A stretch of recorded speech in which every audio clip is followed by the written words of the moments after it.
একজন নায়ক, যার সিনেমা মুক্তি পেলে হলের সামনে রীতিমতো ভিড় জমে যেত। যার চুলের স্টাইল থেকে শুরু করে পোশাক সব কিছুই হয়ে উঠেছিল তরুণদের কাছে ফ্যাশন। কিন্তু মাত্র 25 বছর বয়সে সেই নায়কের জীবন থেমে যায় রহস্যজনকভাবে। 1996 সালের 6 সেপ্টেম্বর ঢাকার স্কারটনের বাসায় মৃত অবস্থায় পাওয়া যায় সালমান শাহকে। প্রথমে বলা হলো এটা আত্মহত্যা। সালমানের পরিবার সেই দাবি কিন্তু মেনে নেয়নি। এরপর শুরু হয় তদন্ত, পাল্টা তদন্ত, আদালত, জবানবন্দি, তদন্ত প্রতিবেদন আর অসংখ্য প্রশ্ন। কখনো বলা হয়েছে আত্মহত্যা, আবার কখনো বা উঠেছে হত্যার অভিযোগ। সালমানের মৃত্যুর পর গ্রেফতার হন রিজভী আহমেদ। সে সময় তার জবানবন্দি ঘিরে তৈরি হয় নতুন রহস্য। অপমৃত্যুর মামলা, হত্যা মামলা দায়ের করতে সালমানের পরিবার আবেদন করলেও নানা কারণে মামলাটি দীর্ঘমেয়াদী হয়ে যায়। অবশেষে 2025 সালে আদালতের নির্দেশে অপমৃত্যুর মামলাটি হত্যা মামলা করার নির্দেশ দেন। আদালতের নির্দেশে রমনা থানায় সালমানের মামা আলমগীর কুমকুম বাদী হয়ে হত্যা মামলা দায়ের করেন। প্রায় 30 বছর পর সালমান শাহ হত্যা মামলায় গ্রেফতার হয়েছেন অভিনেতা মোহাম্মদ আশরাফুল হক ডন। শুধু তাই নয়, গ্রেফতারের ঠিক আগের দিনই মুখ খুলেন চিত্রনায়িকা শাবনূর। তাহলে প্রশ্ন আসে, সালমান শাহর মৃত্যুর রহস্যের নতুন কোনো দরজা কি খুলেছে, নাকি আবারও সামনে আসছে পুরনো প্রশ্ন? সালমান শাহ কি আত্মহত্যা করেছিলেন, নাকি তাকে হত্যা করা হয়েছিল? চলুন 1996 থেকে আজ পর্যন্ত পুরো ঘটনাটি একবার শুরু থেকে দেখে আসি। সেপ্টেম্বরের সেই সকাল ঢাকা স্কারটনের বাসায় পাওয়া যায় সালমান শাহর মরদেহ। তার মৃত্যু প্রথমে নথিভুক্ত হয় অস্বাভাবিক মৃত্যু বা ইউডি মামলা হিসেবে। পরিবারের পক্ষ থেকে প্রথমে মামলা করেছিলেন তার বাবা কমরুদ্দিন আহমেদ চৌধুরী।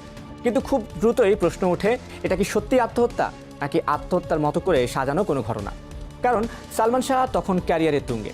মাত্র 25 বছর বয়সে তিনি হয়ে উঠেছিলেন বাংলাদেশে চলচ্চিত্রের সবচেয়ে জনপ্রিয় তারকাদের একজন। তার এমন মৃত্যু মেনে নিতে পারেনি তার পরিবার ও অসংখ্য ভক্ত। সালমান শাহর মৃত্যুর প্রায় 1 বছর পর 1997 সালে 24 জুলাই তার বাবা আদালতে আবেদন করেন, ঘটনাটি আত্মহত্যা নয়, এটি হত্যাকাণ্ড হিসেবে তদন্ত করা হোক। আদালত তদন্তের জন্য মামলাটি সিআইডির কাছে পাঠায়।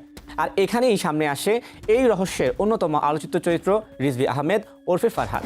রিজভী একটি জবানবন্দিতে দাবি করেন সালমান শাহকে পরিকল্পিতভাবে হত্যা করা হয়েছিল। তার বক্তব্যে উঠে আসে কয়েকজনের নাম, উঠে আসে হত্যার পরিকল্পনা ও ঘটনাটিকে আত্মহত্যা হিসেবে দেখানোর অভিযোগও। কিন্তু এই জবানবন্দি পরে হয়ে ওঠে সবচেয়ে বিতর্কিত বিষয়গুলো একটি, কারণ রিজভী পরবর্তীতে তার বক্তব্য পরিবর্তন করে ফেলেন। 1997 সালের 3 নভেম্বর সিআইডি তাদের তদন্ত প্রতিবেদন জমা দেয়। সিআইডির সিদ্ধান্ত ছিল সালমান শাহ আত্মহত্যা করেছেন, অর্থাৎ হত্যার অভিযোগের পক্ষে তারা পর্যাপ্ত প্রমাণ পায়নি। কিন্তু সালমানের পরিবার এই সিদ্ধান্ত মেনে নেয়নি। শুরু হয় নতুন একটা আইনি লড়াই। একটি মৃত্যু তখন আর শুধু একজন তারকার মৃত্যু নয়, এটি হয়ে ওঠে বাংলাদেশের অন্যতম আলোচিত একটা রহস্যে।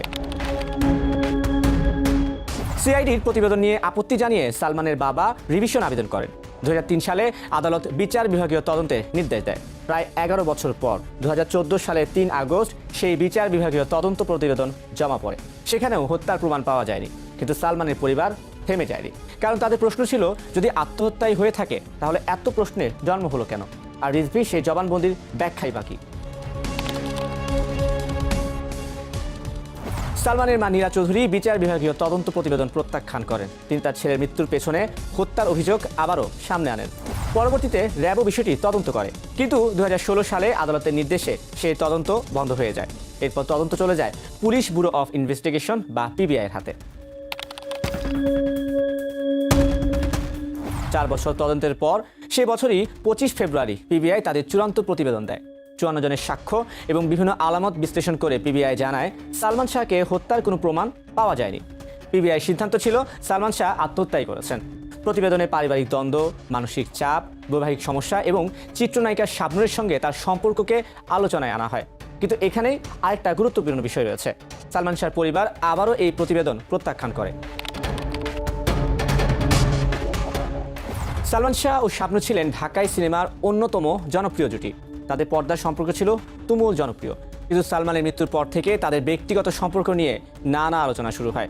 পিবিআইয়ের তদন্তে তাদের সম্পর্ককেও সালমানের পারিবারিক ও মানসিক চাপের একটা কারণ হিসেবে উল্লেখ করা হয়। এই কারণে বছরের পর বছর ধরে সালমানের মৃত্যু নিয়ে আলোচনায় বারবার উঠে এসেছে শাবনূরের নাম। কিন্তু শাবনূর সালমান হত্যার সঙ্গে তার সম্পৃক্ততার অভিযোগ বরাবরই অস্বীকার করেছেন। আর এবার প্রায় 3 দশক পর আবারও তাকে সামনে নিয়ে আসে রিজভী আহমেদের বক্তব্য। 2021 সালের 31 অক্টোবর আদালত পিবিআইয়ের প্রতিবেদন গ্রহণ করে। আসামিদের অব্যাহতির আদেশও আসে। মনে হচ্ছিল হয়তো এবার শেষ হতে যাচ্ছে সালমান শাহ মৃত্যু রহস্যের আইনি অধ্যায়, কিন্তু না, সালমানের পরিবার আবারও আপিল করে বসে আদালতে। 2022 সালে পরিবারের রিভিশন আবেদন গ্রহণ করা হলেও দীর্ঘ সময় ধরে বিষয়টি ঝুলে থাকে। এরপর আসে 2025 সাল।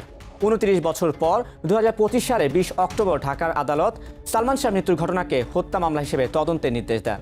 অর্থাৎ এতদিন যে মৃত্যু নিয়ে একাধিক তদন্তে আত্মহত্যার কথা বলা হয়েছিল, সেটি আবার নতুন করে হত্যাকাণ্ড হিসেবে তদন্তের দরজা খুলে দেয়।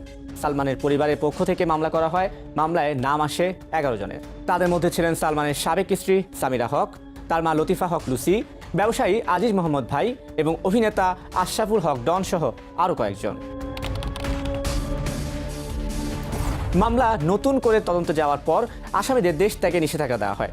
আর 2026 সালের 9 আগস্ট ঘটে নতুন নাটকীয় ঘটনা। সৌদি আরবে ওমরা পালনের উদ্দেশ্যে দেশ ছাড়ার প্রস্তুতি নিচ্ছিলেন অভিনেতা আশরাফুল হক ডন। হজরত শাহজালাল আন্তর্জাতিক বিমানবন্দরে ইমিগ্রেশন তাকে আটকে দেয়। এরপর সিআইডি তাকে গ্রেফতার করে। কয়েক ঘন্টার মধ্যেই তাকে আদালতে হাজির করা হয়। সিআইডির আবেদনের প্রেক্ষিতে ডনকে কারাগারে পাঠানোর নির্দেশ দেন আদালত। সিআইডির পক্ষ থেকে বলা হয়, মামলা তদন্তের স্বার্থে তাকে জিজ্ঞাসাবাদের প্রয়োজন। আর এখানেই নতুন করে প্রশ্ন, ডনকে কেন এত বছর পর গ্রেফতার করা হলো? তার বিরুদ্ধে অভিযোগই বাকি, এবং সবচেয়ে গুরুত্বপূর্ণ, তার গ্রেফতার কি সালমান শাহর মৃত্যুর রহস্য সমাধানের দিকে নতুন কোনো সূত্র দিতে পারবে? এখনও উত্তর মেলেনি, তদন্ত চলছে।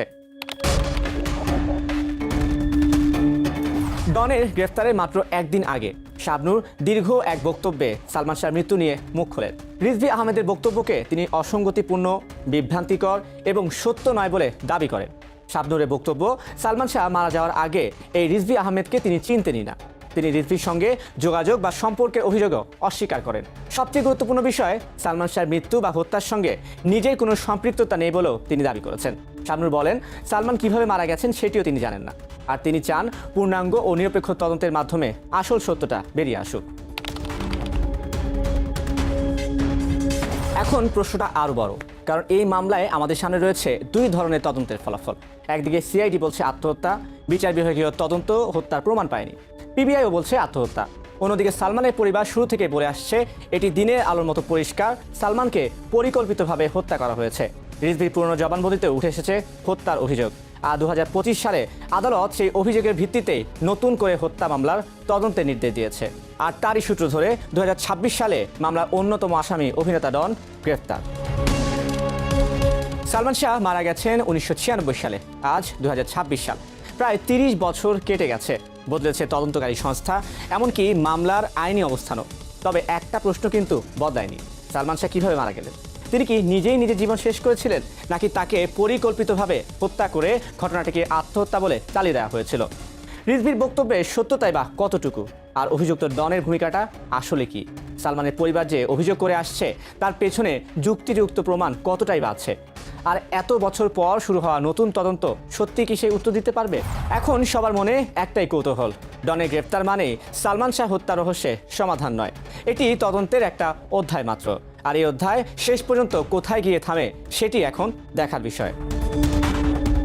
প্রায় 3 দশক পরও সালমান শাহর মৃত্যু তাই শুধু একটি পুরনো রহস্য নয়, এটি এখনও বাংলাদেশের সবচেয়ে আলোচিত অমীমাংসিত মৃত্যুর ঘটনাগুলোর মধ্যে একটি। সালমান শাহ আত্মহত্যা নাকি হত্যা? উত্তরটা হয়তো লুকিয়ে আছে সেই 1996 সালের 6 সেপ্টেম্বরের কয়েক ঘন্টার মধ্যে। আর সেই উত্তর খুঁজতে আবারও খুলেছে সালমান শাহ হত্যা মামলার ফাইল।